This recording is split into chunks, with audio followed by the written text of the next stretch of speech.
I want to share this like discovery with y'all, man. Like last night, I was doing some deep thinking, man, and something really came to me last night.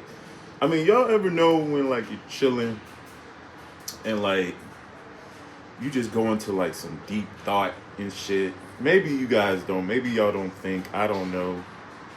I don't know. Maybe who knows? I don't want to assume shit, but I'm just saying for me, it was an experience. Like I was just chilling there, and I kind of want to share like this with you, but I'll get right into it. So, now I wrote notes down on this stuff, so bear with me if I'm looking down, looking up. But basically, the discovery that I had yesterday, I don't think the failure of people has anything to do with the advent of automation or AI, right? I think it really deals with the lack of creativity. That's really the lifeblood of society. Creativity is what drives society, right? The creation of business and technology at its core is creativity being manifested. Think about this. So, the cars you drive, the video games you play, the Sephora you shop at for your makeup, the ball games, like everything is based on creativity. Like it's the creation. Like that's what's ingrained in us. Like our Father above, the universal force, like everything was created. Like when he said, let there be light, that was a form of creativity. And that's been passed down to us. So the many facets of our economy are just different expressions of creativity. You may work in a field that's based around that. I'm talking to you. I'm using a device which is based on that. Now follow me. All right. So the 2%, right, of the world, the overlords, the 2%, right? And the 2% would be considered the creators. So if the 2% are the creators, the 98% are workers and consumers. Now follow me. Automation and AI is just a scaling tool to help creators leverage existing economies of scale. So there's really no need to fear AI or automation, right? It's just a tool.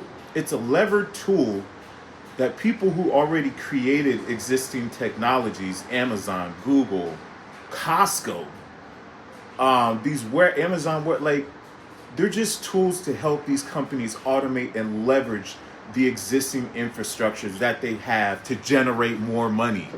That's all it is. So there's no reason to fear that.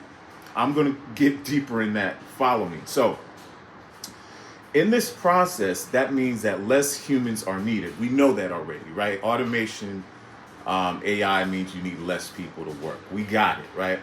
But that also means those same people lose their source of income to participate in the economy. The income you make from your job allows you to participate in this economy. Our economy is built on consumption. If you aren't, or if you don't have any money, you can't consume anything. That's a lie. Let me walk it back. If you don't have any money, you still can consume things, but you will have to use nefarious ways to access those things. Whereas I can, if I have a job and I'm making money, I can take $100 and go buy a pair of Nike Air Force Ones.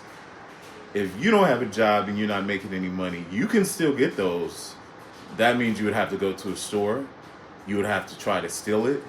You would have to potentially use a gun to try, like, so which means you have to go above and beyond to try to access the same thing that I can access by just having money. So I don't want to, you can get things in life.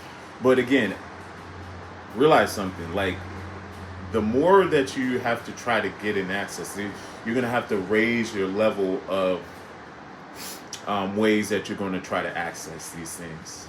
You know what I'm talking about. I don't have to go deep into that. Right.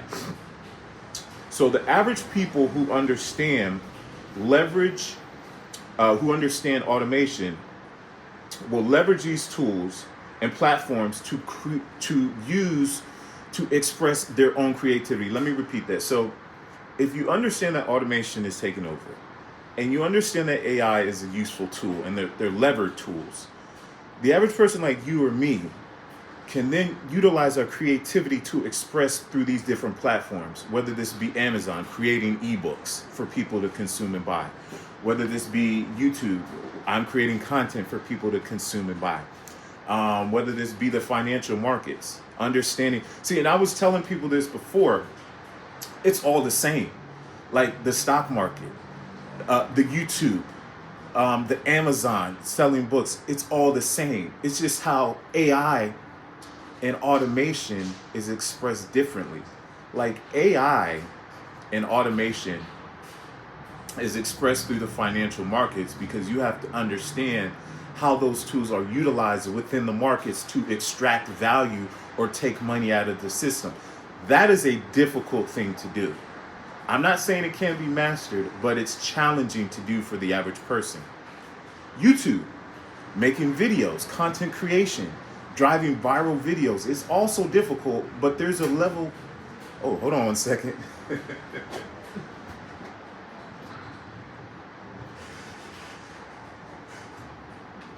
Lights out, baby. I did pay the bills.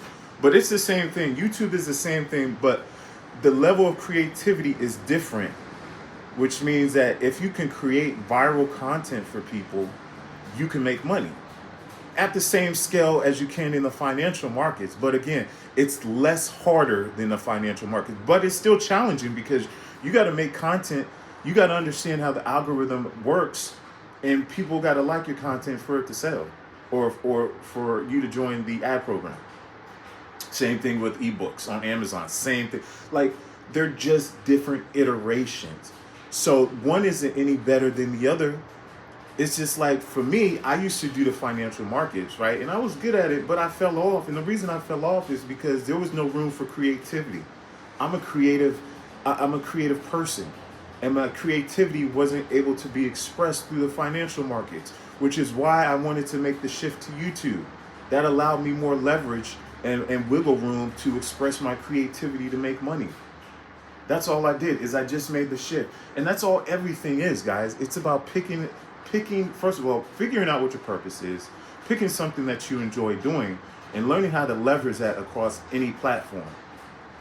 You see what I'm saying? And that's all you see people doing. When these people are making tons of money, it doesn't mean that they are better than you. I'm going on a tangent, but I'm just saying. Let's continue. Right, so, however, there will always be an imbalance because most people are average and don't understand how to use the universe to tap into their own creativity. So in other words, we're saying most people are average. And you'll always see this imbalance of 98 to 2 or 2 to 98 because the 2% understand that. The 98% don't.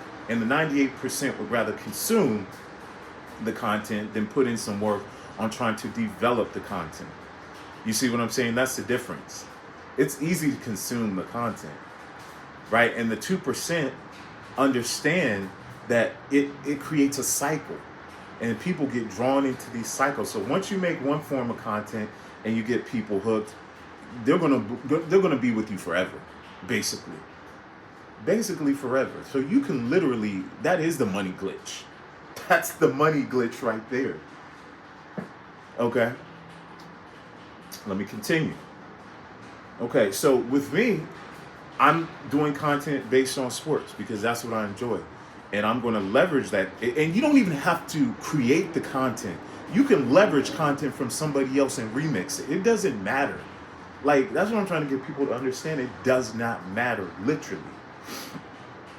So, let me kind of break this down.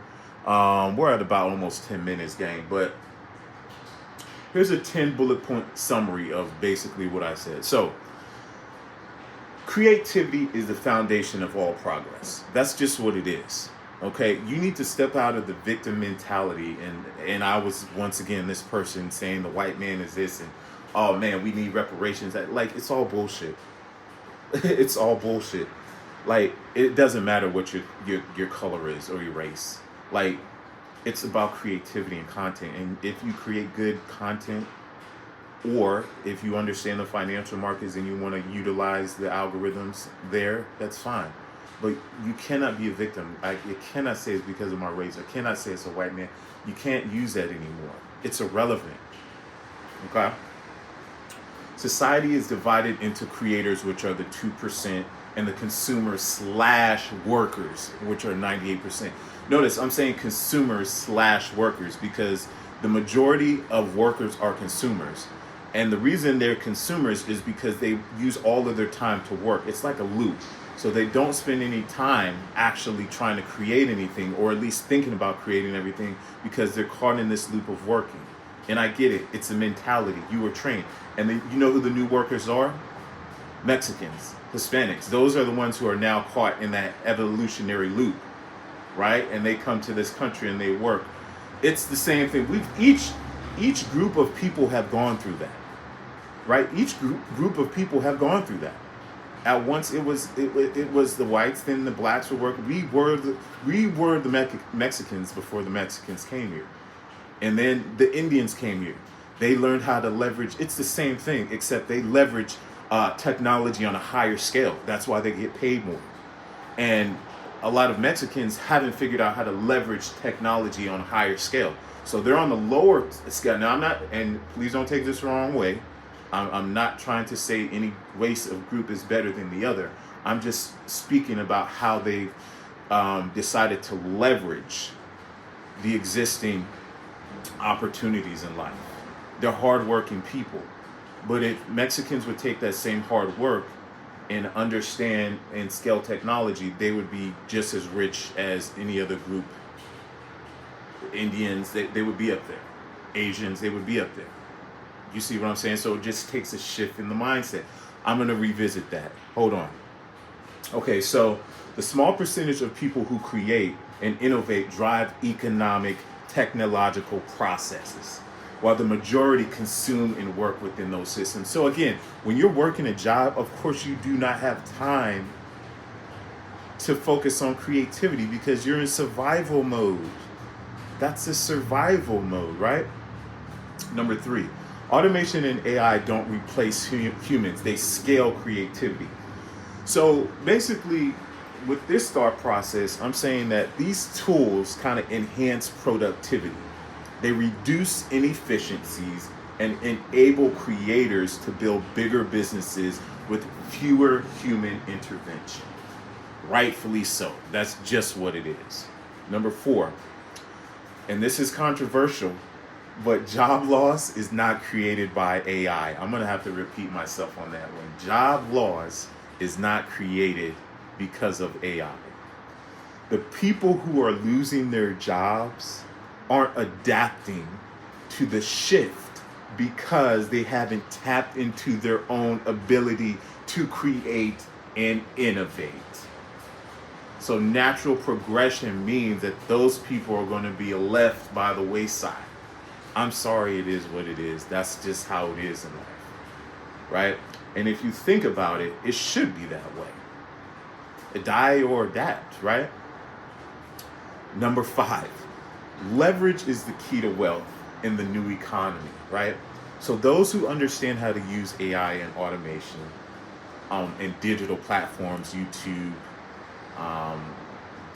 Twitch, Kick, Amazon, right? Those people that know how to scale their creativity will generate wealth while others fall behind. That's just what it is.